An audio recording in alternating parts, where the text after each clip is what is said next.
Okay, so first of all AP Telangana రెండింటికి సంబంధించి syllabus explain చేస్తున్నాను, జాగ్రత్తగా వినండి. So first one population. అదే సార్ కరెంట్ అఫైర్స్ చెప్తూ మీరు జాగ్రఫీ సైడ్ వెళ్ళారు అని మీరు అనుకోవచ్చు. వినండి, జనాభా లెక్కల సేకరణ సెన్సెస్ అనేది ఎవ్రీ 10 years కోసం జరుగుతుంటుంది. యాక్చువల్గా మనకు 2001లో జరిగింది, ఆ తర్వాత 2011లో జరిగింది. ఇక 2020 ఏప్రిల్ 1వ తారీఖు నాడు రాష్ట్రపతి వివరాలతో స్టార్ట్ అయ్యి సో 21 మార్చ్ 31 వరకు జనాభా లెక్కల సేకరణ పూర్తి కావాలి. కానీ డ్యూ టు కరోనా వలన సో జనాభా లెక్కల సేకరణ ఇప్పటివరకు స్టార్ట్ కాలేదు. సో మామూలుగా కరెంట్ అఫైర్స్ అంటే మీరు 6 months కోర్స్ 6 months చదివితే సరిపోతుందా, 1 year చదివితే సరిపోతుందా అంటారు. 6 months 1 year కాదు, అవసరమైతే 600 సంవత్సరాలు వెనక్కి పోయి చదవాలి. ఇప్పుడు నీ మొగధీర సినిమా నీకు మొత్తం అర్థం కావాలంటే, మొగధీర సినిమాలోకి నువ్వు పోవాలంటే సో అసలు స్టార్టింగ్ కూడా చూపిస్తాడు కదా, 400 years బ్యాక్ పోయి చూపిస్తాడు కదా, అట్లుంటాం. సో ఇప్పుడు ఎందుకు మీరు జనాభా చదవాలని నేను 2 కోణాలు చెప్తాను. ఒకటి, ప్రీవియస్ ఎగ్జామ్లో క్వశ్చన్లు ఎట్లా వచ్చినాయో ఫస్ట్ చూడండి. రెండోది, ఇప్పుడు చదవాల్సిన అవసరం ఏముందో మళ్ళీ చూద్దాం. 2. సో ఫస్ట్ వన్ మీకు ఇది 2008 AP group 2 question, 2008 AP group 2 question. So YS Rajasekhar Reddy ముఖ్యమంత్రిగా ఉన్నప్పుడు ఏపీలో గ్రూప్ 2 ఎగ్జామ్ జరిగింది. సో దానికి సంబంధించిన క్వశ్చన్ ఇది. 2001 జనాభా లెక్కల ప్రకారం దేశంలో ఎస్సీ జనాభా శాతం అని అన్నాడు. ఎగ్జామ్ జరిగింది ఎప్పుడు? 2008. క్వశ్చన్ ఎప్పటిది? 2001. అంటే 2001లో జనాభా లెక్కల సేకరణ జరిగితే క్వశ్చన్ వచ్చి 2008లో వచ్చింది. అంటే 7 సంవత్సరాల గ్యాప్ అన్నమాట, 7 సంవత్సరాల తర్వాత. ఇంకా చెప్పాలంటే యాక్చువల్గా 2010లో జనాభా లెక్కల సేకరణ స్టార్ట్ అవుతుంది, 2011లో వివరాలు కూడా వస్తాయి, 2011 వివరాలు కూడా వస్తాయి. ఓకేనా? సో అంటే జనాభా లెక్కల సేకరణ జరిగిన 7 సంవత్సరాలు క్వశ్చన్ అడిగాడు. సో ఇది కరెంట్ అఫైర్స్ అంటే కరెంట్ అఫైర్స్ అనుకోవచ్చు, ఎకానమీ అనుకుంటే ఎకానమీ అనుకోవచ్చు, జాగ్రఫీ అనుకుంటే జాగ్రఫీ అనుకోవచ్చు. సో కరెంట్ అఫైర్స్లో ఉన్న కిక్ ఏంటిదంటే, సో ఇది చదివితే మిగతా సబ్జెక్ట్లో ఉన్న ఫండమెంటల్స్ కూడా మ్యాక్సిమం మార్కులు మీరు చేయగలుగుతారు.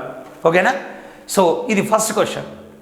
ఇక రెండోది, ఇది 2015 AEE అంటే assistant executive engineer exam previous question. ఇది 2011 జనాభా లెక్కల ప్రకారం అమ్మ, ఇక్కడనేమో 2001 జనాభా లెక్కల ప్రకారం 2008లో క్వశ్చన్ అడిగాడు. 2008 జనాభా లెక్కల ప్రకారం 8లో అడిగాడు. అక్కడ 2011 జనాభా లెక్కల ప్రకారం 2015లో క్వశ్చన్ అడిగాడు. అంటే జనాభా లెక్కలు జరిగిన 4 yearsకు తెలంగాణలో క్వశ్చన్ వచ్చింది, జనాభా లెక్కల సేకరణ జరిగిన 8 yearsకు ఏపీలో క్వశ్చన్ వచ్చింది. ఒకసారి చూడండి. సో 2011 జనాభా లెక్కల ప్రకారం దేశంలో ఎన్ని గ్రామాలలో జనగణన జరిగింది అని అన్నాడు. సో 7.11 లక్షలు, 5.71, 3.94, 6.49తో జరిగింది. సో జనాభా నుంచి మీకు ఎన్ని క్వశ్చన్లు వస్తున్నాయంటే, సో 1 question వస్తాయి. 1 question జనాభా నుంచి 1 question వస్తాయి. సో నెక్స్ట్ వచ్చేసి అవార్డులు. యాక్చువల్గా అవార్డు నుంచి 2 questionలు వస్తాయి మీకు. అవార్డు నుంచి ఒక్కొక్కసారి క్వశ్చన్ పేపర్ కనుక ఈజీగా ఉందనుకోండి, అప్పుడు 2 questionలు కాదు, సో 2 కాదు 4 questionలు వచ్చినా ఆశ్చర్యపోవాల్సిన అవసరం లేదు. సో 2 కాదు 4 వచ్చినా కానీ ఆశ్చర్యపోవాల్సిన అవసరం లేదు. ఓకేనా? సరే, మీరేమన్నాను 2 వస్తాయి లేదా 4 వస్తాయి అని అన్నాను. 2, 4 కాదు, మధ్య మార్గంగా 3 వస్తాయని అనుకోండి. మధ్య మార్గంగా 3 questionలు వస్తాయనుకోండి. మీకు అవార్డులలో మార్కులు ఎందుకు రావట్లేదంటే, మీరు అవార్డు అనగానే ఎవరికి వచ్చింది అంటారు. సపోజ్ దాదాసాహెబ్ ఫాల్కే అన్నాను అనుకోండి, మీరు ఇమ్మీడియట్గా వహీదా రెహమాన్ అంటారు. నేను అన్నాను ఎవరికి వచ్చిందని. అవార్డు అంటే ఎవరికి వచ్చింది కాదు, మీకు అవార్డుని 4 కోణాలలో చదవాలి. You should concentrate in 4 angles. మీరు అవార్డులలో 3కు 3 మార్కులు రావాలంటే దీన్ని 4 రకాలుగా చదవాలి, 4 angles-లో చదవాలి. 4 angles. ఓకేనా? సో ఫస్ట్ వన్ ఏంటంటే, పర్పస్. ప్రతి అవార్డుకు ఒక పర్పస్ ఉంటుంది, ప్రతి అవార్డుకు ఒక ఉద్దేశం ఉంటుంది. ఏంటది పర్పస్? ఇప్పుడు చూడండి, 2018 ఏపీ డిఎస్సి, ఉమ్మడి ఏపీ డిఎస్సి ఏమన్నాడంటే అబెల్ బహుమతి ఏ రంగంలో ఇస్తారు అని అన్నాడు. 2013 విఆర్ఓ ఎగ్జామ్లో అడిగాడు, ఆస్కార్ అవార్డు ఏ రంగంలో ఇస్తారు అని అడిగాడు. 2014 పంచాయత్ సెక్రటరీలు అడిగాడు, శాంతి స్వరూప్ భట్నాగర్ అవార్డు ఏ రంగంలో ఇస్తారని అడిగాడు. 2015 ఇంటెలిజెన్స్ బ్యూరో సేమ్ క్వశ్చన్, శాంతి స్వరూప్ భట్నాగర్ అవార్డు ఏ రంగంలో ఇస్తారని అడిగాడు. సో 2018 తెలంగాణ సెట్ అంటే స్టేట్ ఎలిజిబిలిటీ టెస్ట్, అంటే డిగ్రీ లెక్చరర్స్కి క్వాలిఫైయింగ్ ఎగ్జామ్, వాళ్ళకి అడిగాడు పులిట్జర్ అవార్డు ఏ రంగంలో ఇస్తారని అడిగాడు. పులిట్జర్ అవార్డు ఏ రంగంలో ఇస్తారని అడిగాడు. ఇప్పుడు చూడండి, 2008 నుంచి మొదలు పెడితే 2018, తెలంగాణ నుంచి మొదలు పెడితే ఏపీ వరకు, డిఎస్సి టీచర్ పోస్ట్ నుంచి మొదలు పెడితే ప్రొఫెసర్ పోస్ట్ వరకు. ఎగ్జామ్ ఎన్ని రకాలుగా మారినా, ఎన్ని రాష్ట్రాలు మారినా, ఎన్ని సంవత్సరాలు మారినా, ఎన్ని తరాలు మారినా అడిగే విధానం మారలేదు.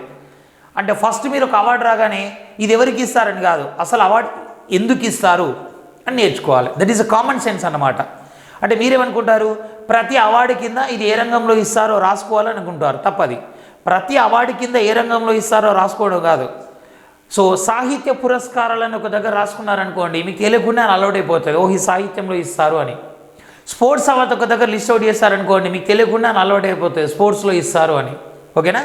సో అట్లయితే చదువుకోవడం ఈజీ, ఏదైనా ఎక్స్ట్రా ఇన్ఫర్మేషన్ యాడ్ చేసుకోవడం ఈజీ, ఏదైనా మారినప్పుడు అప్డేట్ చేసుకోవడం కూడా ఈజీ అన్నమాట. ఇప్పుడు నేను అవార్డు ఎన్ని రకాలుగా చదవాలన్నాను? 4 రకాలుగా చదవాలన్నాను. ఫస్ట్ పర్పస్, రెండోది ఏంటంటే స్పెషాలిటీ. ఏంటి స్పెషాలిటీ? సో స్పెషాలిటీకి సంబంధించి క్వశ్చన్ ఎట్లా అడుగుతాడు అంటే చూడండి, ఇప్పుడు అవార్డుని 4 రకాలుగా చదవాలన్నాను. సో రెండోది ఏంటంటే స్పెషాలిటీ. ఎట్లా అడుగుతాడు క్వశ్చన్ చూడండి. సో మీకు 2015లో ఒక క్వశ్చన్ అడిగాడు. ఇక్కడ చూడండి, 2015లో intelligence bureau exam, 2015 intelligence bureau ఎగ్జామ్లో ఒక క్వశ్చన్ అడిగాడు.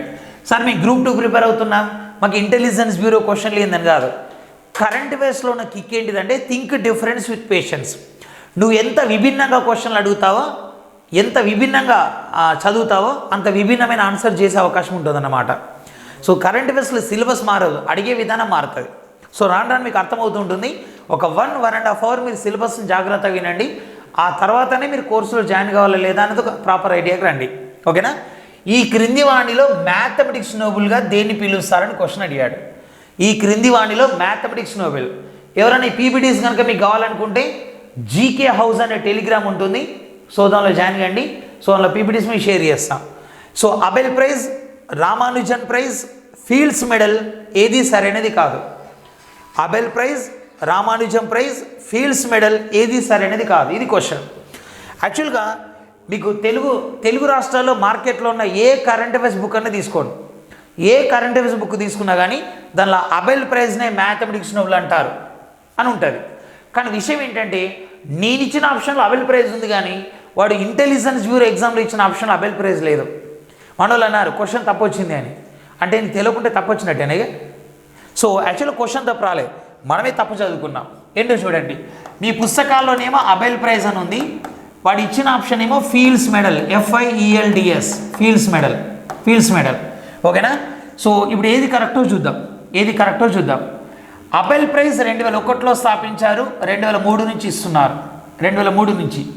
ఫీల్డ్స్ ప్రైజ్ 1936లో స్థాపించారు, అప్పటి నుంచే ఇస్తున్నారు. Abel prize Niels Henrik Abel అని ఒక వ్యక్తి జ్ఞాపకార్థం ఇస్తున్నారు. Abel prize Niels Henrik Abel అని ఒక వ్యక్తి జ్ఞాపకార్థం ఇస్తున్నారు. ఇదేమో సర్ జాన్ ఫీల్డ్స్ అని ఒక వ్యక్తి జ్ఞాపకార్థం ఇస్తున్నారు, సర్ జాన్ ఫీల్డ్స్. సో ఇక నీల్ హెన్రిక్ అబెల్ అనేవాడు నార్వే వాడు, చిన్న వయసులోనే చనిపోయిన నార్వే గణిత శాస్త్రవేత్త, మన దగ్గర శ్రీనివాస రామానుజం లాగా. ఇక్కడ సర్ జాన్ ఫీల్డ్స్ అనేవాడు కెనడా వాడు, కెనడాకు చెందిన సర్ జాన్ ఫీల్డ్ వ్యక్తితో ఇస్తున్నారు. ఓకేనా? దీన్ని ఎవరు ఇస్తారంటే నార్వే గవర్నమెంట్ ఇస్తుంది. ఈ అవార్డుని నార్వే గవర్నమెంట్ ఇస్తుంది, నార్వే ప్రభుత్వం. కానీ దీన్ని మాత్రం కెనడా ప్రభుత్వం ఇయ్యదు. దీన్ని ఎవరు ఇస్తారంటే ఇంటర్నేషనల్ మ్యాథమెటిక్స్ యూనియన్ వాళ్ళు ఇస్తారు, ఓకేనా? సో ఇది ఎవ్రీ ఇయర్ ఇస్తారు, ఇది ఎవ్రీ 4 yearsకి ఒకసారి ఇస్తారు, ఎందుకు ఎవ్రీ 4 yearsకి ఒకసారి ఇస్తారు అంటే ఇంటర్నేషనల్ మ్యాథమెటిక్స్ యూనియన్ సమావేశం ఎవ్రీ 4 yearsకి ఒకసారి జరుగుతుంది కాబట్టి. ఇప్పుడు దీన్ని బట్టి అంటే నేను చెప్పిన విభజనను బట్టి మీరు దేన్ని మ్యాథమెటిక్స్ నోబెల్ అనుకోవాలి, అబెల్నా ఫీల్డ్స్నే అనాలి. సో ఇదే mathematics Nobel, this is answer. మీకు అబెల్ ప్రైజ్ను మ్యాథమెటిక్స్ నోబెల్ అంటారని తెలిస్తే జీకే వచ్చినట్టు, అబెల్ ప్రైజ్ను కాదు ఫీల్డ్స్ మెడల్ అంటారని తెలిస్తే నీకు జనరల్ స్టడీస్ వచ్చినట్టు. That is a light difference between GK and general studies అన్నమాట.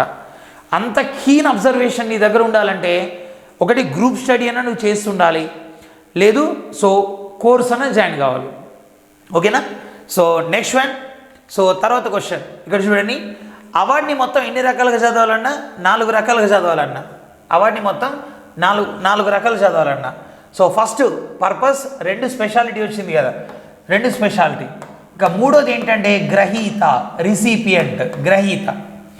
ఈ గ్రహీత కూడా మీరు ఏం చేస్తారంటే లేటెస్ట్ గ్రహీత మాత్రమే చదువుతారు, లేటెస్ట్ గ్రహీత మాత్రమే చదువుతారు, లేటెస్ట్ గ్రహీత కాదు. సో ఫస్ట్ ఎవరికి వచ్చింది అండ్ లేటెస్ట్ ఎవరికి వచ్చింది 2 చదవాలి. ఫస్ట్ ఎవరికి వచ్చింది, లేటెస్ట్ ఎవరికి వచ్చింది. సో ఫస్ట్ ఎవరికి వచ్చింది అండ్ తర్వాత లేటెస్ట్ ఎవరికి వచ్చింది.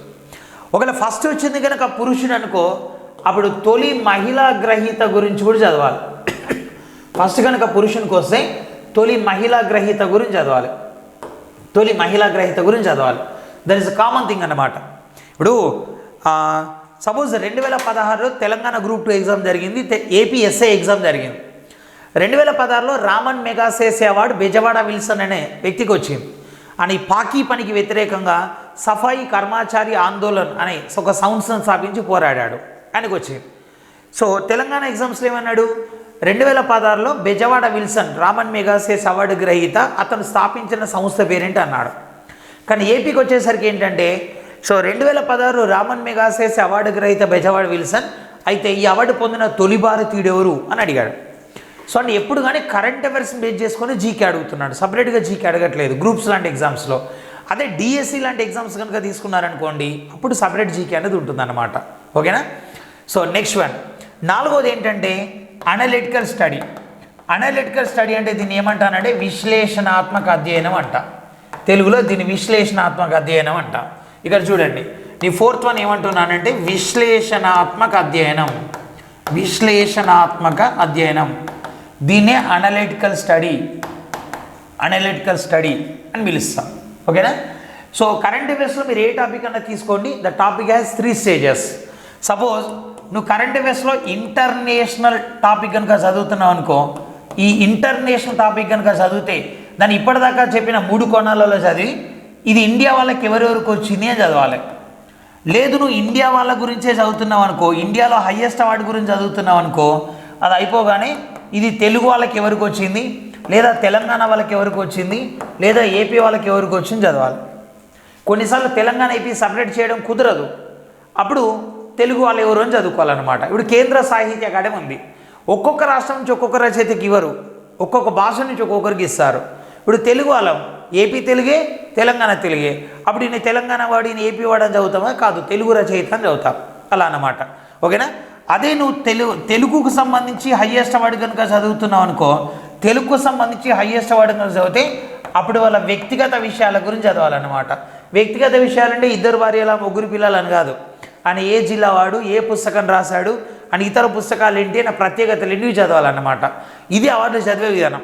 ఇలా అవార్డుని కనుక 4 కోణాలలో చదివితే మీరు 2 మార్కులు మ్యాక్సిమం చేయడానికి అవకాశం ఉంటుంది, 2 మార్కులు మ్యాక్సిమం చేయడానికి అవకాశం ఉంటుంది. ఓకేనా? మరి అవార్డులు ఏమేమి ఉంటాయి? అవార్డులు 3 రకాలు ఉంటాయి. ఒకటి ప్రాంతీయ అవార్డులు, మీరు ఏదన్నా తీసుకోండి. ఇప్పుడు సాహిత్య పురస్కారాలు కనుక తీసుకున్నారనుకోండి, ప్రాంతీయ అంటే ఏపీలోకి వస్తే గురజాడ అప్పారావు, గుర్రం జాషువా పురస్కారం, నాయిని సుబ్బారావు పురస్కారం, సో ఇట్లాంటివి వస్తాయి. గిడుగు రామమూర్తి పురస్కారం. ఓకేనా? ఇవి. తెలంగాణకు వస్తే కాళోజీ పురస్కారం, దాశరథి పురస్కారం, సినారే సాహిత్య పురస్కారం, సో ఇట్లాంటివి వస్తాయి సాహిత్యం.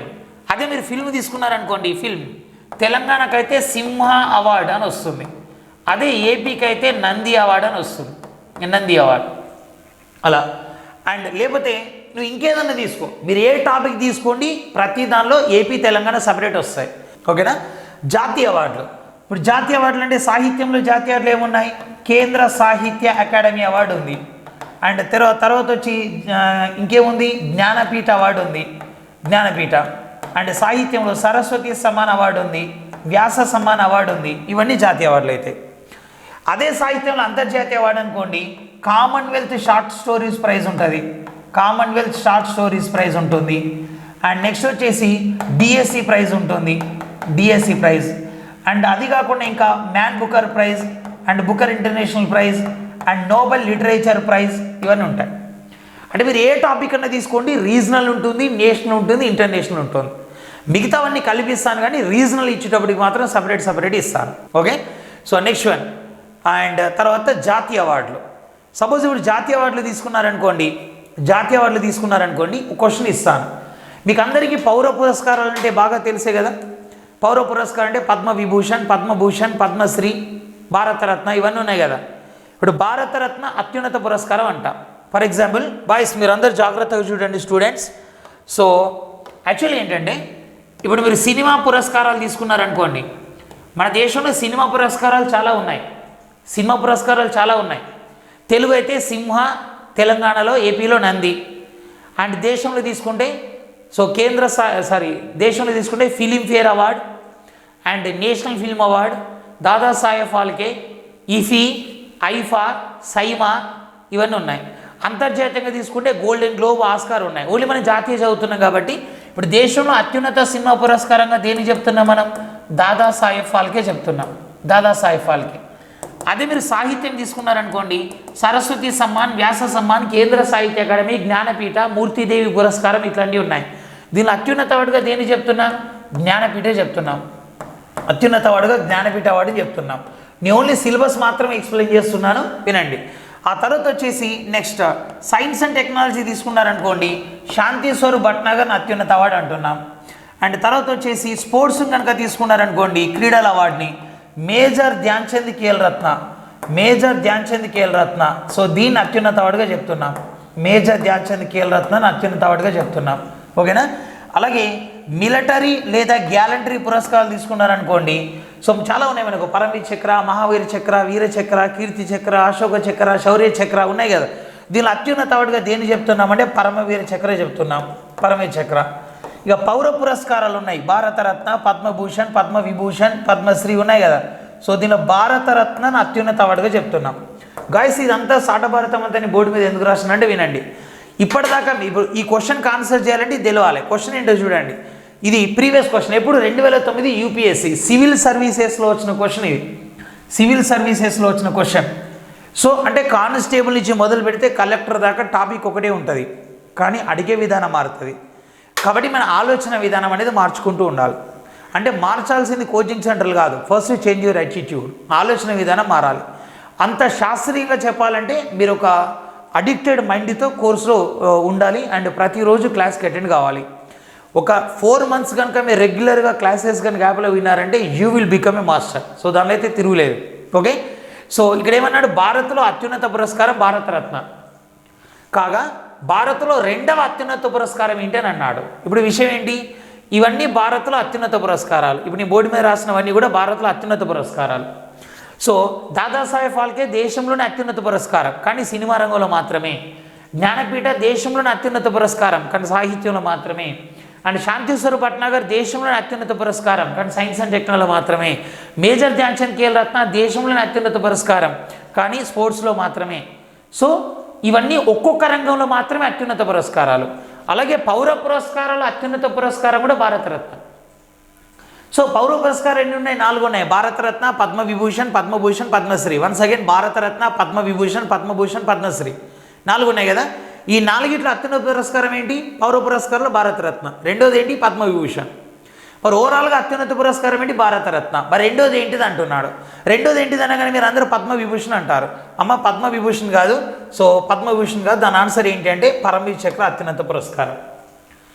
ఓన్లీ పౌర పురస్కారాలు మాత్రమే రెండోది పద్మభూషణ్. ఓవరాల్గా రెండోది పద్మభూషణ్ కాదు. ఇది థింక్ డిఫరెన్స్ విత్ పేషెంట్. ఇంత స్లైట్ డిఫరెన్స్ అనే సబ్జెక్ట్లో ఉంటుంది. సో అందుకే సో యూట్యూబ్లో డైలీ క్లాస్ చెప్తున్నారు కదా సార్, మళ్ళీ మీరు పర్చేజ్ కోసం ఎందుకు జాయిన్ కావాలని చాలామంది అడుగుతారు. సో యూట్యూబ్లో ఏంటి ఆ రోజు జరిగిన ఒక 5-10 అంశాల గురించి ఎక్స్ప్లెయిన్ చేస్తాం అంతే. అదే సబ్జెక్ట్ కాదు, ఇంకా చాలా సబ్జెక్ట్ ఉంటుంది. ఓకే, సో నెక్స్ట్ వన్ వచ్చేసి 2012లో కేంద్ర సాహిత్య అకాడమీ ఉత్తమ రచయిత కాత్యాయని విద్మహే ఏ జిల్లాకు చెందిన వ్యక్తి? నేనేమన్నా ప్రపంచంలో అత్యున్నత అవార్డైతే ఇండియా వాళ్ళకి ఎవరికి వచ్చింది చదవాలన్నా, ఇండియాలో అత్యున్నత అవార్డైతే తెలుగు వాళ్ళకి ఎవరికి వచ్చింది చదవాలన్నా, తెలుగులో అత్యున్నత అవార్డు అయితే ఇప్పుడు కేంద్ర సాహిత్య అకాడమీ ఒక్కొక్క భాషలో ఒక్కొక్కరికి ఇస్తారు, తెలుగులో ఒకరికి ఇచ్చారు కాత్యాయని విద్మయ్యకు. ఆమె ప్రత్యేకతలు అడిగిండు, వ్యక్తిగత విషయాలు, అంటే ఏ జిల్లా వ్యక్తి అని అడగవచ్చు, లేకపోతే ఆమె ప్రొఫెషన్ ఏంటి అని అడగవచ్చు. ఓకేనా? సో అది. సో ఈమె వరంగల్ జిల్లాకు చెందిన వ్యక్తి. సో నెక్స్ట్ వన్ అంతర్జాతీయ అవార్డులు. అంతర్జాతీయ తీసుకుంటే నోబెల్, మనకు రకరకాల పురస్కారం ఉంటాయి కదా, ఇవన్నీ దీని కిందకి వస్తాయి. సో అవార్డు ఏదైనా కానీ మీరు 4 కోణాల్లో చదవాలి. ప్రాంతీయ అయినా, జాతీయ అయినా, అంతర్జాతీయ అయినా మొత్తం 4 కోణాలు చదువుకుంటూ రావాలన్నమాట. సో ఇప్పటిదాకా నేను టాపిక్ చెప్పుకున్నాం. జనాభా నుంచి ఎన్ని మార్కులు వస్తాయి, ఒక క్వశ్చన్ వస్తుంది. అండ్ నెక్స్ట్ వచ్చేసి అవార్డుల నుంచి ఎన్ని క్వశ్చన్లు వస్తాయి. అవార్డుల నుంచి అయితే తెలంగాణ నుంచి అయితే 2 మార్కులు రావచ్చు, అండ్ ఏపీ వాళ్ళకైతే 3 మార్కులు రావచ్చు, ఆంధ్రప్రదేశ్ వాళ్ళకైతే 3 మార్కులు రావచ్చు. తెలంగాణ వాళ్ళకు 2 వచ్చినా, ఏపీ వాళ్ళకు 3 వచ్చినా సిలబస్ గదే ఉంటుంది. మారేది ఏంటి, ప్రాంతీయ అంశాలు మాత్రమే మారుతుంది. ఓకేనా? సో నెక్స్ట్ వన్ క్రీడలు. సో క్రీడల నుంచి మీకు 2 to 3 మార్క్స్ వస్తాయి. క్రీడల నుంచి 2 to 3 మార్క్స్ వస్తాయి. 2 to 3 మార్క్స్. ఇప్పుడు క్రీడలు అనేవి ఎన్ని రకాలుగా ఉంటాయి? యాక్చువల్గా నా ఒపీనియన్ ప్రకారం ఏంటంటే క్రీడలు అనేవి 2 రకాలు అన్నమాట. క్రీడలు అనేవి 2 రకాలు. ఒకటి ఏంటంటే ప్రతిష్టాత్మక క్రీడలు. సో దేన్ని ప్రతిష్టాత్మక క్రీడలు అంటాం? ఒకటి ప్రతిష్టాత్మక క్రీడలు. సో దేన్ని ప్రతిష్టాత్మక క్రీడలు అంటాం? ఇది శాస్త్రీయమైన విభజన కాదు, నాకున్న ఎక్స్పీరియన్స్ ప్రకారం క్రీడలు అనేవి 2 రకాలు. అంటే నేను స్టూడెంట్స్ సులభంగా అర్థం చేయించడం కోసం చెప్పే ఫార్ములా. సో ఏంటి, చాలా రోజులకు ఒకసారి జరిగే క్రీడలు ఉంటాయి కదా, వాటిని ప్రతిష్టాత్మక క్రీడ అనొచ్చు. అంటే వరల్డ్ కప్ ఎవ్రీ 4 years ఒకసారి జరుగుతుంది అట్లా. లేదా చాలా దేశాలు పాల్గొనే క్రీడలు ఉంటాయి కదా, వాటిని ప్రతిష్టాత్మక క్రీడలు అనొచ్చు. ఎగ్జాంపుల్ ఒలింపిక్స్, పారా ఒలింపిక్స్ ఇట్లాంటివి. లేదా చాలా సంఖ్యలో పోటీలు జరుగుతాయి కదా, సో వాటిని కూడా ప్రతిష్టాత్మక క్రీడలు అనొచ్చు. అండ్ నెక్స్ట్ చాలా పాపులారిటీ ఉన్న క్రీడలు ఉన్నాయి కదా, సో వాటిని కూడా ప్రతిష్టాత్మక క్రీడలు అనొచ్చు. వాటిని కూడా ప్రతిష్టాత్మక క్రీడలు అనొచ్చు. ఓకే, ఇది. సో అంటే ఏమేమి వస్తాయి ప్రతిష్టాత్మక క్రీడలు అంటే చూడండి. సో ఇప్పుడు ఒలింపిక్స్ ఎవ్రీ 4 years ఒకసారి జరుగుతాయి, ఎక్కువ సంఖ్యలో దేశాలు పాల్గొంటాయి. పారా ఒలింపిక్స్ ఎక్కువ సంఖ్యలో పోటీలు జరుగుతాయి, పాపులారిటీ ఎక్కువనే ఉంటుంది. అండ్ తర్వాత వింటర్ ఒలింపిక్స్. ఆ తర్వాత వచ్చేసి మరి మీ డౌట్ రావచ్చు, సార్ వింటర్ ఒలింపిక్స్ అంటే సమ్మర్ ఒలింపిక్స్ కూడా ఉంటాయా అని. Winter Olympics. ఆ తర్వాత వచ్చేసి నెక్స్ట్ కామన్వెల్త్ గేమ్స్. ఆ తర్వాత వచ్చేసి నెక్స్ట్ వన్ కామన్ గేమ్ తర్వాత ఆసియా క్రీడలు. ఇవన్నీ ప్రతిష్టాత్మక క్రీడలే. అండ్ నెక్స్ట్ ఎవ్రీ 2 years ఒకసారి జరిగే సౌత్ ఏషియా గేమ్స్ అంటే దక్షిణాసియా గేమ్స్, అంటే సింపుల్గా చెప్పాలంటే సార్క్ క్రీడలు. అండ్ నెక్స్ట్ ఎవ్రీ 2 years ఒకసారి జరిగే నేషనల్ గేమ్స్. సో వీటిని ప్రతిష్టాత్మక క్రీడలు అంట. ఇప్పుడు ఒలింపిక్స్ ఉంది, నువ్వు మార్కెట్లో షైన్ ఇండియా అని, విన్నర్స్ కాంపిటీషన్ అని, వివేక్ అని, విజేత కాంపిటీషన్ అని రకరకాల మ్యాగజైన్లు చదువుతావు. ఒలింపిక్స్ అనగానే ఒక 30 పేజీలు ఇస్తాడు. ఆ 30 పేజీలు చదవాలంటే నీకు February 20 దగ్గరకు వస్తుంది, తెలంగాణలో ఒక సంవత్సరం గడిచిపోతుంది. మరి ఎట్లా? మీరు ఏ క్రీడనని తీసుకోండి, ఇప్పుడు నీ బోర్డు మీద రాసిన క్రీడలన్నింటిని కూడా 1 గంట సేపట్లో తెలుసా మీకు ఆ విషయం? నీ బోర్డు మీద రాసిన క్రీడలన్నీ కూడా 1 గంట సేపట్లో చదవచ్చు. ఎలా అంటే మీరు ఏ క్రీడనన్నా తీసుకోండి, దీనికి ఒక ఫార్ములా ఉంటుంది. అది ఒలింపిక్సా, కామన్వెల్తా, ఏదన్నా తీసుకోండి. ఫస్ట్ డేట్ అంటే ఎప్పటి నుంచి ఎప్పటిదాకా జరిగినాయి. నెక్స్ట్ వెన్యూ అంటే ఎక్కడ జరిగినాయి. నెక్స్ట్ ఫ్యూచర్ వెన్యూ అంటే భవిష్యత్తులో ఎక్కడ జరగబోతున్నాయి. నెక్స్ట్ వచ్చేసి థీమ్ అంటే ఇతివృత్తం. థీమ్స్ 3 ఉంటాయి: సదస్సులు, సమావేశాలు, తేదీలు, ప్రాముఖ్యత. నెక్స్ట్ వచ్చేసి మనకి ప్రతిష్టాత్మక క్రీడలు, దీనికి థీమ్స్ ఉంటాయి. థీమ్ లేదా దీన్నే మనం ఏమన్నామంటే మోటో అన్నాం. అండ్ నెక్స్ట్ మస్కట్ అంటే emblem, symbol, Muscat. Next inaugurated by అంటే ఎవరు ప్రారంభించారు. నెక్స్ట్ క్లోజింగ్ సెరమనీ అంటే ముగింపు ఉత్సవాలకు ముఖ్య అతిథిగా ఎవరు వచ్చారు. నెక్స్ట్ ఎన్ని దేశాలు పాల్గొన్నాయి. ఒక చిన్న ట్రిక్ ఉంటుంది బ్రదర్ ఇక్కడ. ఎన్ని దేశాలు పాల్గొన్నాయి, సపోజ్ 206 దేశాలు పాల్గొన్నాయి అనుకో ఒలింపిక్స్లో. మరి ఈసారి కొత్తగా పాల్గొన్న దేశాలు ఏమైనా ఉన్నాయా? ఇది ఓకే, కొత్తగా ఏమైనా 1-2. ఇప్పుడు ప్రతి ఒలింపిక్స్లో 200 దేశాలు పాల్గొంటున్నాయి అనుకో, ఈసారి 1-2 దేశాలు కొత్తగా వస్తాయి. కరెంట్ అఫైర్స్ అయితే కాదా. నెక్స్ట్ వన్ పోటీలు జరిగిన క్రీడలు అంటే ఎన్ని క్రీడల్లో పోటీలు జరిగినాయి. ఇప్పుడు మన 2023 డిసెంబర్ 10 నుంచి 17 దాకా ఢిల్లీలో ఖేలో ఇండియా పారా క్రీడలు జరిగినాయి. 7 క్రీడలలో పోటీలు జరిగినాయి. అట్లా పోటీలు జరిగిన క్రీడలు ఎన్ని క్రీడలలో జరిగినవి. ఒకవేళ దీనిలో నూతనంగా ప్రవేశపెట్టిన క్రీడలు ఏమైనా ఉన్నాయా? ఇప్పుడు ఒలింపిక్స్ ఉన్నాయి.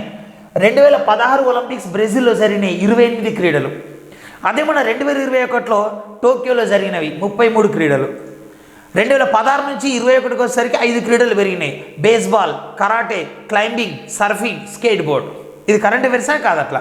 సో ఎన్ని క్రీడలను నూతనంగా చేర్చబడ్డవి అని ఇక్కడనే చదువుకోవాలి. నూతనంగా చేర్చబడినవి చదువుకున్న తర్వాత సో నెక్స్ట్ వచ్చేసి పథకాల పట్టిక. పథకాల పట్టిక. సో ఫస్ట్ ఎవరు ఉన్నారు, సెకండ్ ఎవరు ఉన్నారు, ఇండియా ఎక్కడ ఉంది, థర్డ్ ఎవరు ఉన్నారు అండ్ ఇండియా ఎక్కడ ఉంది. నెక్స్ట్ వచ్చేసి ప్రత్యేకతలు. సో ప్రత్యేకతలు ఏంటంటే ప్రత్యేకతలు అంటే అత్యధిక వ్యక్తిగత పథకాలు ఎవరికైనా వచ్చినాయా, ప్రపంచ రికార్డులు ఏమైనా ఉన్నాయా, చిన్న వయసులో ఒలింపిక్ పథకం ఎవరికైనా వచ్చిందా, వృద్ధాప్య వయసులో ఒలింపిక్ పథకం ఎవరికైనా వచ్చిందా, ఓకేనా, ఇట్లాంటివి ఉంటాయి కదా. అందరికన్నా ముందు పథకం వచ్చిన వ్యక్తి ఎవరు, ఇలాంటి ప్రత్యేకతలు ఇంకొస్తాయి. ఇవన్నీ చదువుకున్న తర్వాత ఇండియా గురించి మనం సపరేట్గా చదవాలి. ఇప్పుడు మొత్తం 33 క్రీడల్లో పోటీలు జరిగినాయి అనుకో, ఇండియా ఎన్ని క్రీడలలో పాల్గొంది, ఓకేనా. అండ్ ఇండియా పతాకాన్ని ఎవరు చేపట్టారు, ఇండియా పతాకాన్ని చేపట్టిన వాళ్ళు ఎవరు అంటే మనకు ప్రారంభ ఉత్సవాల్లో ముగింపు ఉత్సవాల్లో భారత పతాకం చేపడతారు కదా, దాన్ని ఇంగ్లీష్లో ఏమంటామంటే ఫ్లాగ్ బేరర్ అంటాం. సో ఎవరు, సో ఇనాగ్రల్ సెరమనీలో ఎవరు ఉన్నారు అండ్ క్లోజింగ్ సెరమనీలో ఎవరు ఉన్నారు. సో ఇది సో మీకు బాగా పెద్దగా అనిపించవచ్చు. ఇప్పుడు దీన్ని ఎగ్జిక్యూట్ చేసుకుంటూ వెళ్ళిపోవడమే. ఫర్ ఎగ్జాంపుల్ ఒలింపిక్స్ ఉందనుకోండి, డేట్ ఎప్పని చెప్పటిదాకా జరిగినాయి, వెన్యూ, వైట్ పేపర్ మీద రాసి ఒక 10 జిరాక్స్లు తీసుకున్నాం అనుకో, ఎగ్జిక్యూషన్ చేసుకుంటూ వెళ్ళిపోవడం అంతే. ఇక ఫార్ములా లెక్కనే, మ్యాథమెటిక్స్ ఫార్ములా లెక్కనే. సో ఇప్పుడు వింటర్ ఒలింపిక్స్ అనుకోండి, same date, venue, future venue నింపుకుంటూ పోవడం అంతే. ఇది తెలియక చాలామంది ఏం చేస్తున్నారంటే సో బాగా కష్టపడుతున్నారు, రాత్రుళ్ళు స్టడీ హాల్స్లలో హాస్టల్స్లలో బీభత్సంగా కష్టపడుతున్నారు. ఎగ్జామ్స్లో అడిగే విధానం వేరుగా ఉండొచ్చు కానీ సబ్జెక్ట్ మాత్రం ఒకటే.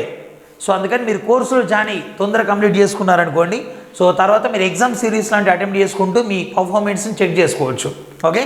సో ఈ స్పోర్ట్స్కి వచ్చేసి 2 to 3 మార్క్స్ వస్తాయి. అండ్ ఇప్పటిదాకా జనాభాకు 1 మార్క్ వస్తుంది, అవార్డులకు 2 నుంచి 3 వస్తాయి, స్పోర్ట్స్కు 2 నుంచి 3 వస్తాయి. ఇవి ట్రెడిషనల్ టాపిక్స్ అన్నమాట. అండ్ నెక్స్ట్ వన్ వార్తల్లో వ్యక్తులు. వార్తల్లో వ్యక్తులు అంటే ఇక్కడ 3 రకాల టాపిక్స్ ఉంటాయి. ఒకటి ఏంటంటే నియామకాలు, 2 ఎన్నికలు, 3 మరణాలు. నియామకాలు అంటే ఏంటి, నియామకాలు, ఎన్నికలు.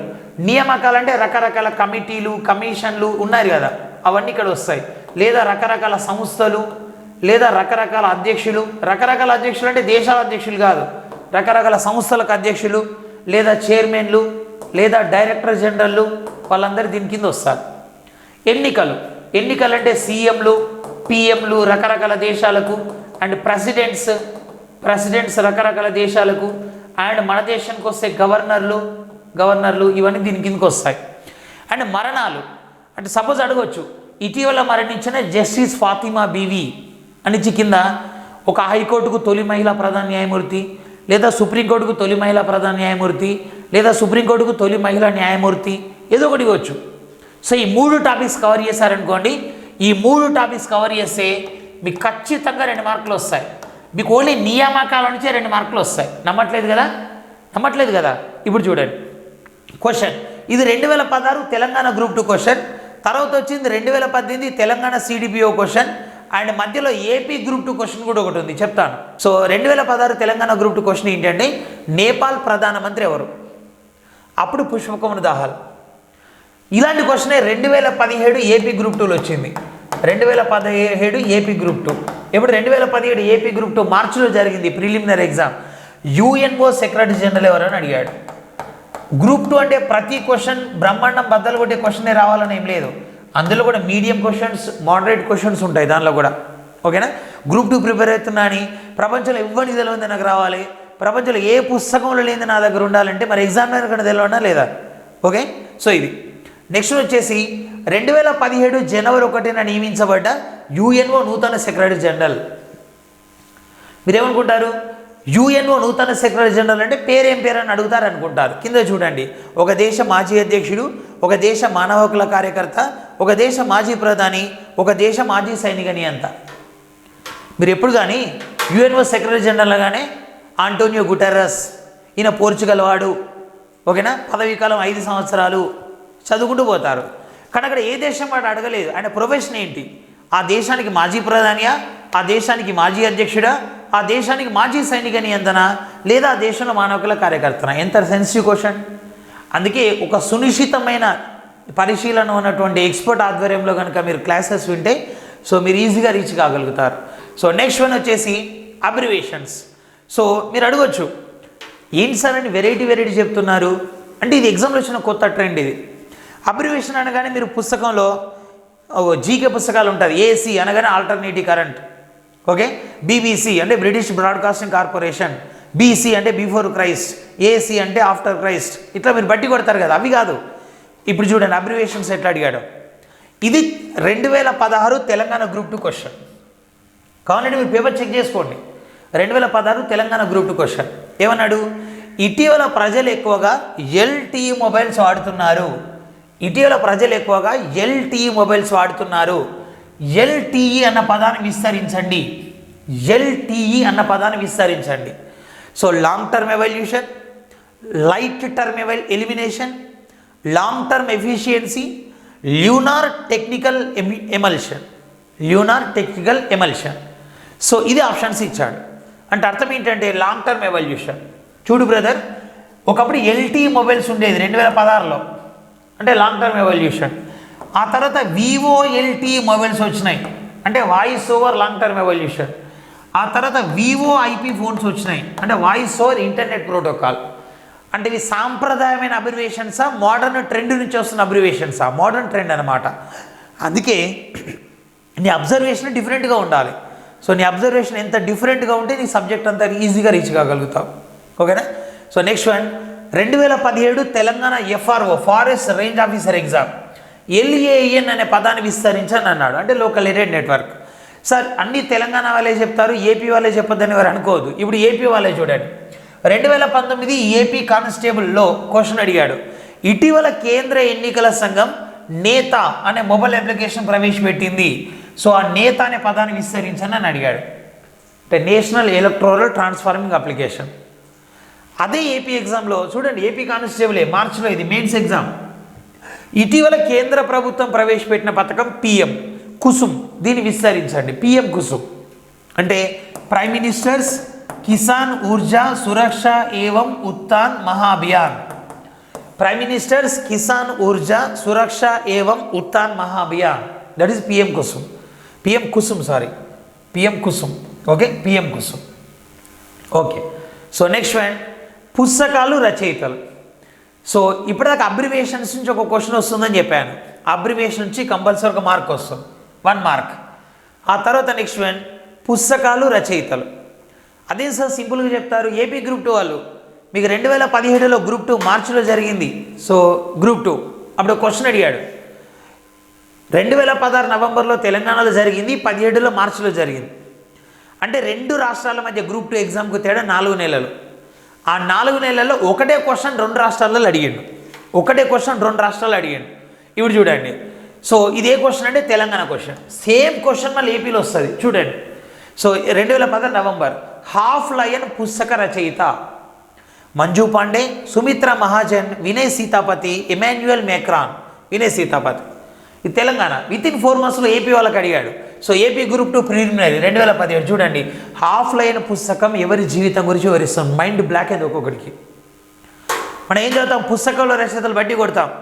గీతాంజలి ఠాగూర్, గీతాంజలి ఠాగూర్, గీతాంజలి ఠాగూర్ అని బట్టి కొడతాం. వాడు గీతాంజలి ఎవరు రాసినాడే, గీతాంజలిలో ఉన్న కథ ఏంటిదని అడిగాడు సింపుల్గా.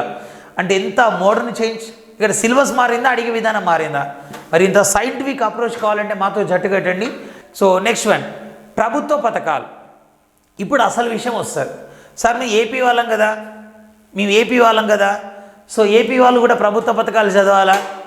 సార్ 6 మంత్స్ కరెంట్ అఫైర్సే చదివితే సరిపోద్ది అంటున్నారు కదా, మరి ప్రభుత్వ పథకాలు కూడా 6 మంత్సే చదవాలా, 9 మంత్స్ చదవాలా? ఇవన్నీ క్వశ్చన్ అడుగుతారు. చూడమ్మా, ప్రభుత్వ పథకాలు ప్రస్తుతం ఉన్న ప్రభుత్వం ఎప్పటి నుంచి వచ్చిందో అప్పటి నుంచి చదవాలి. ఓకేనా?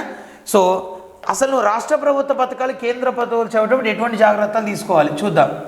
సో ఫస్ట్ వన్, రాష్ట్ర ప్రభుత్వ పథకాలు. సో రాష్ట్ర ప్రభుత్వ పథకాలు. సో నెక్స్ట్ వన్ వచ్చేసి కేంద్ర ప్రభుత్వ పథకాలు. సో నువ్వు 2 కూడా ఎటువంటి డిఫరెన్స్ తీసుకోవాలి, ఎటువంటి వేరియేషన్ తీసుకోవాలి అని చూద్దాం.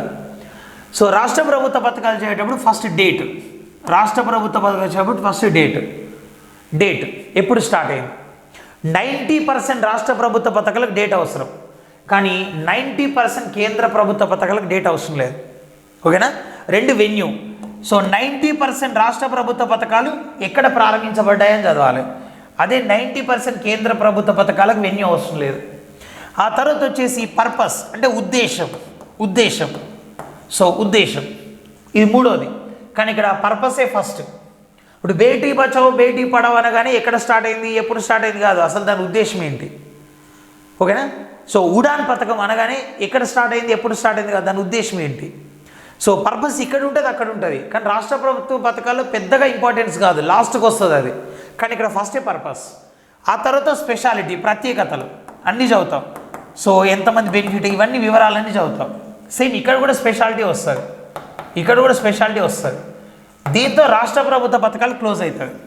అంటే రాష్ట్ర ప్రభుత్వ పథకాలు అనగానే కట్టే కొట్టే తెచ్చే అంతే, ఏముండదు. కానీ కేంద్ర పథకం ఇక్కడనే స్టార్ట్ అవుతుంది. ఇలాంటి పథకాలు ఇతర రాష్ట్రాలలో ఏమైనా ఉన్నాయా అని మొదలు పెట్టాలి. ఇలాంటి పథకాలు ఇతర రాష్ట్రాల్లో ఏమైనా ఉన్నాయా?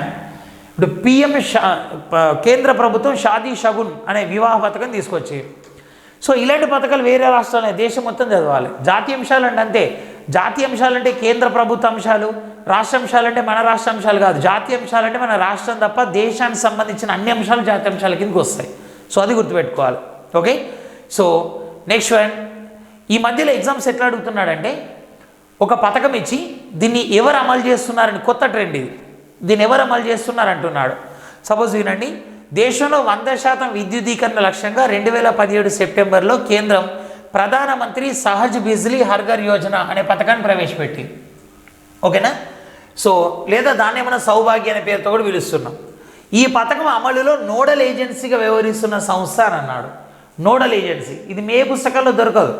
So ministry of power, actually దీన్ని ప్రవేశపెట్టింది ministry of power, rural electrification corporation limited, and తర్వాత వచ్చి ministry of petroleum and natural gas, national sample survey organisation. So దీన్ని రూరల్ ఎలక్ట్రిఫికేషన్ కార్పొరేషన్లో నిర్వహిస్తారు. ఇది కొత్తదనం. సో నెక్స్ట్ వన్ వచ్చేసి నివేదికలు, ఇండెక్సెస్.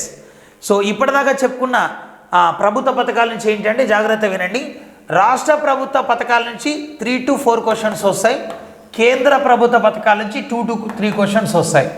అంటే రెండు రాష్ట్రాల ప్రభుత్వ పథకాలు కలిపితే సో మీకు 5 నుంచి 7 క్వశ్చన్ల వరకు వస్తాయి. ఇక్కడే 5 నుంచి 7 క్వశ్చన్లు ప్రభుత్వ పథకాలనే ఉంటాయి, జాగ్రత్త.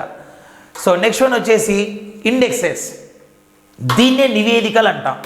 ఇండెక్సెస్ నివేదికలు అంటే ఏంటి? ప్రపంచ ఆకలి సూచి, ప్రపంచ అవినీతి సూచి, ప్రపంచ ఉగ్రవాద జాబితా, సో ప్రపంచ పోటీతత్వ నివేదిక, అండ్ ప్రపంచ ప్రజాస్వామ్య నివేదిక.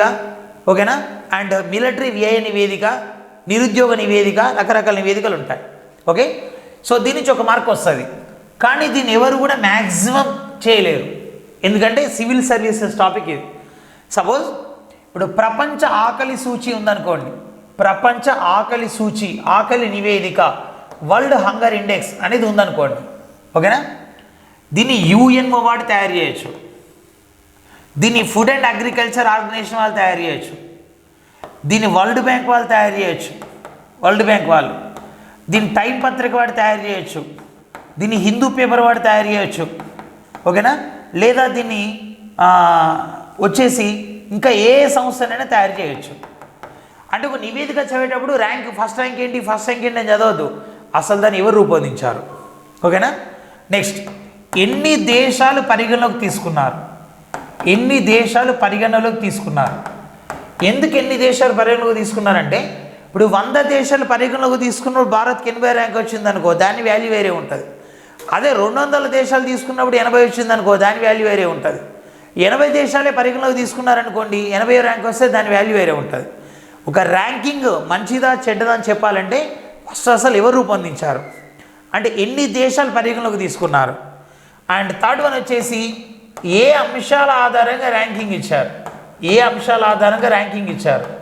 సో ఫోర్త్ వన్ వచ్చేసి ఫస్ట్ ఎవరు ఉన్నారు, ఇండియా ఎక్కడ ఉంది. ఇంకా ఫస్ట్ సెకండ్ థర్డ్ అవసరం లేదు, ఇక జస్ట్ ఫస్ట్ ఎవరు ఉన్నారు, ఇండియా ఎక్కడ ఉంది, ఇది తెలుసుకుంటే సరిపోతాం. దీని నుంచి ఒక మార్క్ వస్తుంది. ఇది ఎక్స్క్లూజివ్గా చెప్తాం, సివిల్ సర్వీసెస్ స్థాయిలో ఉంటుంది టాపిక్. సో నెక్స్ట్ వచ్చేసి జాతీయ అంశాలు. సో జాతీయ అంశాలు అంటే ఏమేమి వస్తాయి? సో జాతీయ అంశాలు అంటే కేంద్ర ప్రభుత్వం, మంత్రి మండలి, అండ్ తర్వాత వచ్చి మంత్రుల శాఖల మార్పులు, ఓకే, ఇట్లాంటివి వస్తాయి. ఆ తర్వాత వచ్చేసంటే ఎన్నికలు, దానికి సంబంధించిన అంశాలు వస్తాయి. ఆ తర్వాత ఈ మధ్యలో ప్రవేశపెట్టిన పథకాలు, వాటి అమలు అండ్ బడ్జెట్, సో ఇవన్నీ దీని కిందకి వస్తాయి, జాతీయ అంశాల కిందకి వస్తాయి. అండ్ కొత్తగా ట్రాన్స్పోర్ట్ సిస్టమ్ ఏమేమి వచ్చింది, కొత్తగా టెలికమ్యూనికేషన్ సిస్టమ్ ఏమొచ్చింది, ఓకేనా. సో ఇవన్నీ కూడా రంగాల వారీగా దీన్ని చదువుతాం అన్నమాట. సో దీనికి 3 మార్కులు వస్తాయి. అండ్ అంతర్జాతీయ అంశాలు, అంతర్జాతీయ అంశాలు ఏమొస్తాయి? అంతర్జాతీయ సంస్థలు అంటే యుఎన్ఓ, బ్రిక్స్, WTO ఇట్లా. అండ్ సదస్సులు సమావేశాలు దీనిలోనే వస్తాయి, ఓకేనా. అండ్ ఉగ్రవాదం పరిస్థితి, సో ఈరోజు ప్రపంచంలో కామన్ అయింది ఇది. అండ్ దేశాలు సమాచారం, సో దేశాల సమాచారం అయితే బోర్డు మీద ఒక 60 నుంచి 70 దేశాలు ఎక్స్ప్లెయిన్ చేస్తా. ఒక్కొక్క దేశం పీపీటీ తీసుకొని కలర్ఫుల్ ఇమేజెస్ తీసుకొని ఎక్స్ప్లెయిన్ చేస్తా. అండ్ నెక్స్ట్ వన్ సదస్సులు సమావేశాలు, 1 మార్క్ వస్తుంది. కాకపోతే సదస్సులు సమావేశాలు చదివేటప్పుడు ఎక్కడ జరిగింది, దాని థీమ్ ఏంటి, దానిలో ముఖ్యాంశం ఏంటి, దేని మీద డిస్కస్ చేశారు, ముఖ్యాంశం, నెక్స్ట్ ఎక్కడ జరగబోతుంది, ఇవి చదవాలన్నమాట. నెక్స్ట్ వన్ విదేశీ పర్యటనలు అంటే భారత ప్రముఖులు